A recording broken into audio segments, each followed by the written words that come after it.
Hey folks, this is Dave, and I like taking everything down. Today, a frame lock. Now, this is more your basic run-of-the-mill frame lock. It is one of the most common forms of locks in production. This will not be an assisted frame lock or a weird-looking frame lock.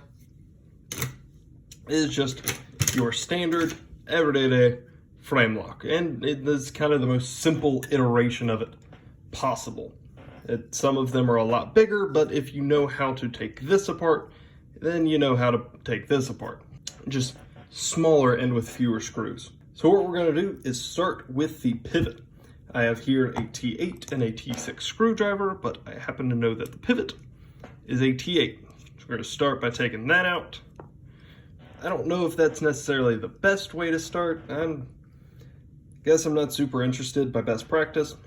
It is kind of confusing for me that the screw side is switched on the body screws versus the pivot. I understand why that is, because this is a bad, poorly made, and idiot pivot. But we're going, not idiot, it was intelligently done, or intentionally done anyway, just by bad people. And I'm going to get into that in a second. But, oh gosh, how much Loctite did you put on that one? It doesn't look like any, but hot diggity, it felt like it. And again, about the, not stupidly done, but evilly, I didn't mention earlier that the screw actually goes straight through and into the back of the frame. It's something that I mentioned in my review. A good body screw will, bad example, a good body screw will screw into each other kind of Chicago style. In this example, at least, these are standoffs. Because if you strip out the screw and the standoff, well, then all you have to do is replace the screw and the standoff. However, if you screw up the inside, if you screw up the frame, then you're done. You need another knife, which is why this is only done on relatively cheap knives. So here we go. That's the inside of a CRKT Squid. I apologize. This is a CRKT Squid, by the way. Is this example of a frame lock. And it really is that simple.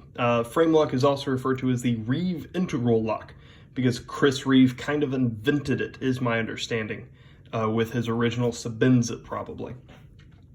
So not every, like I said, not every frame lock is going to be this simple. Well, this is a subframe lock, so it's inherently more complex. But most of them kind of will be. If we took this knife apart, the only difference is going to be that, and that. Everything else is relatively the same. So if you need to take down your frame lock, unscrew a couple things, wipe it down with a cloth. Is this plastic? Because it feels like plastic, but that's silver and looks like metal. So I'm going to do something that you shouldn't. Okay, yeah, that's definitely metal. You can see where it scrapes. That's probably aluminum of some kind. And now that's a dull blade, but I don't care. It's bad. Wait. I am so sorry. I am so sorry.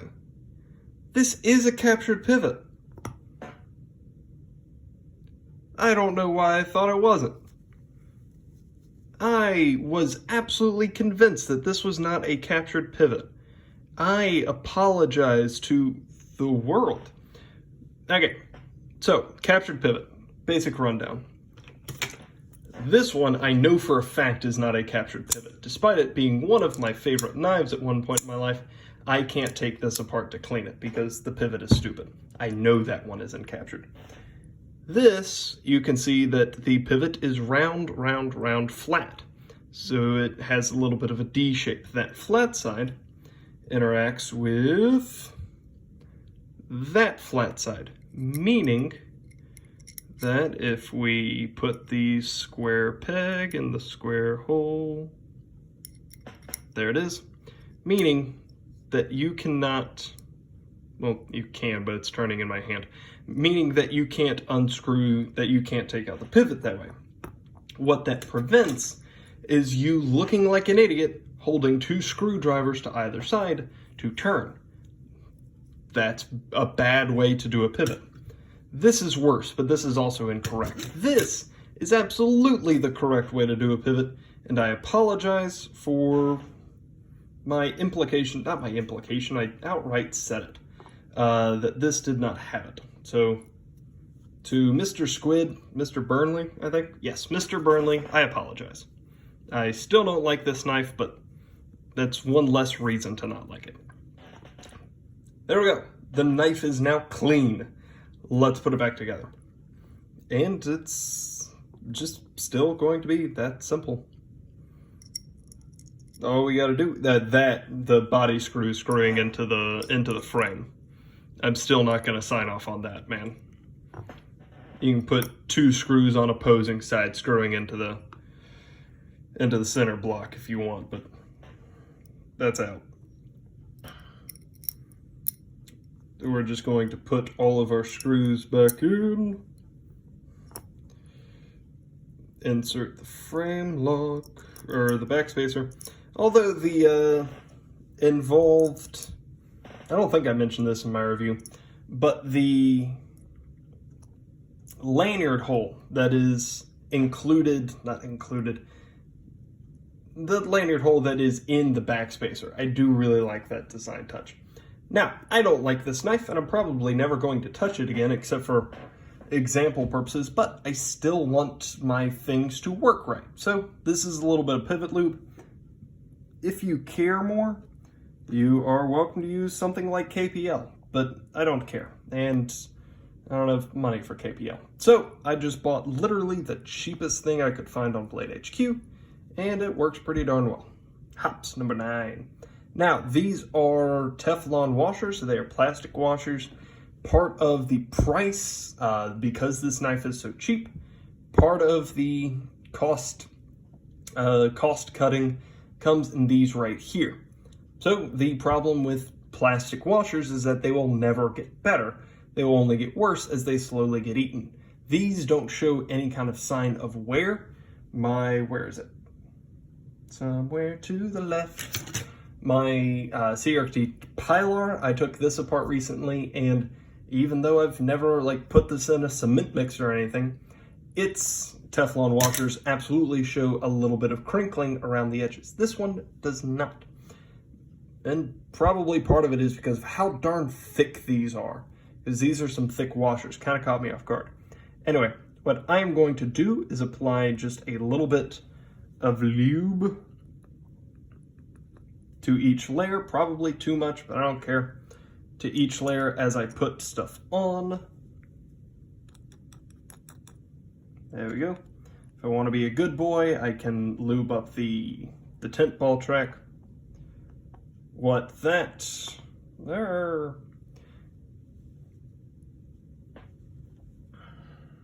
we go. Now, because I assume that a lot of people who watch my stuff don't know a whole lot about knives, this is what is called the detent ball. You can see that right there. And it interacts with that hole right there. You can't see that, I don't think. Interacts with that hole right there. That now is wet. What that does is keep it from opening. So, right here on the Spyderco Para 3, the detent is, I'm applying a little bit of force in the knife. The detent is the structure in the knife that is keeping that force from opening the knife. Bare knuckle, great example of having an incredible detent, and you can see the mark on my finger from how hard I had to press. So with this, it's basically however big that ball is, however much it interacts with the thing is how tough your detent is. So when I seat this, there are a couple things I need to keep track of. I need to make sure that the pivot screw goes in the right thing. I need to make sure that the stop pin, the bit that keeps the knife from bending backwards, is seated properly.